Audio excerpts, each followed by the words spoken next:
नमस्कार दोस्तों, मैं हूं अर्पित और एक बार फिर से आपका स्वागत है। लोकसभा चुनाव 2024 में उत्तर प्रदेश में समाजवादी पार्टी और कांग्रेस के इंडिया गठबंधन ने ऐतिहासिक जीत हासिल की थी, जब सपा ने 80 में से कुल 37 सीटें जीती थीं और कांग्रेस को भी 6 सीट मिली थी। इस तरह से इंडिया गठबंधन का 80 में से कुल 43 सीटों पर कब्जा हो गया था। लेकिन अब खबर आ रही है कि उत्तर प्रदेश में जो आने वाला विधानसभा उपचुनाव हो रहा है 10 सीटों पर, उसमें एक बार फिर से घमासान मचना तय हो गया है, क्योंकि पल्लवी पटेल और असदुद्दीन ओवैसी के साथ उनका गठबंधन पीडीएम एक बार फिर से इन सभी 10 सीटों पर अपने प्रत्याशी उतारने जा रहा है।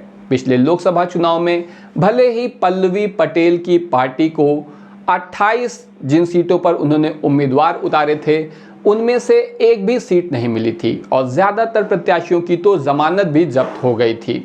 लेकिन इस बात में कोई शक नहीं है कि अगर असदुद्दीन ओवैसी मजबूती से उपचुनाव में पल्लवी पटेल का साथ देते हैं तो निश्चित रूप से इंडिया गठबंधन की टेंशन बढ़ सकती है, क्योंकि असदुद्दीन ओवैसी के साथ मुस्लिम वोटर्स जाते रहे हैं पिछले चुनावों में, और अगर एक बार फिर से ऐसा होता है, मुस्लिम मतों का बिखराव होता है, तो इसका फ़ायदा निश्चित रूप से भारतीय जनता पार्टी को मिलने जा रहा है। हालांकि पल्लवी पटेल अभी तक जो उनका पास्ट है उस हिसाब से उनके बारे में विश्वास के साथ कुछ भी नहीं कहा जा सकता। अभी कुछ ही दिनों पहले ये बात चल रही थी कि वो बसपा से गठबंधन का प्रयास कर रही हैं। आकाश आनंद से उन्होंने मुलाकात भी की है। इसके अलावा वो समाजवादी पार्टी के राष्ट्रीय अध्यक्ष अखिलेश यादव के साथ भी मित्रता का हाथ बढ़ा रही हैं। अगर अखिलेश उनको अपने साथ जोड़ लेते हैं तो इससे निश्चित रूप से समाजवादी पार्टी के पीडीए के नारे को वास्तविकता के धरातल पर उतारने में सफलता मिलेगी, क्योंकि पीडीए ही वो फॉर्मूला है जिसके बल पर पिछले लोकसभा चुनाव में समाजवादी पार्टी ने भाजपा को बुरी तरह से हराया था। लेकिन फिलहाल पल्लवी पटेल और अखिलेश यादव के बीच कोई भी सहमति बनती दिख नहीं रही है, और ऐसे में पल्लवी पटेल ने ट्वीट करके ऐलान कर दिया है कि उत्तर प्रदेश में उपचुनाव में सभी 10 सीटों पर वो अपने प्रत्याशी उतारने जा रही हैं। यहाँ पर पीडीएम की बैठक हुई थी, जिसमें पल्लवी पटेल के साथ साथ एआईएमआईएम के प्रदेश अध्यक्ष शौकत अली भी मौजूद थे। अब ऐसे में सवाल उठता है कि क्या पीडीएम पीडीए को टक्कर देने में सफल होगा? क्या ये पीडीए की मुश्किलें बढ़ाएगा?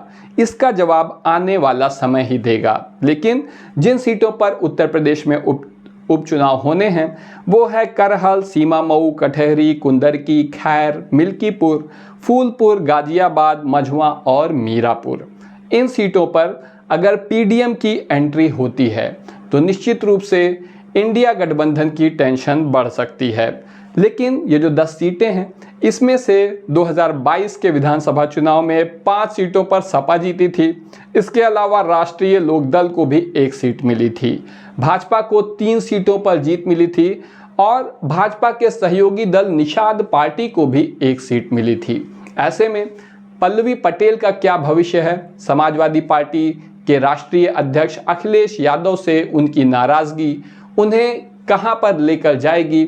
इस बारे में आपका क्या कहना है? कमेंट सेक्शन में ज़रूर बताएं। आज के लिए बस इतना ही। धन्यवाद।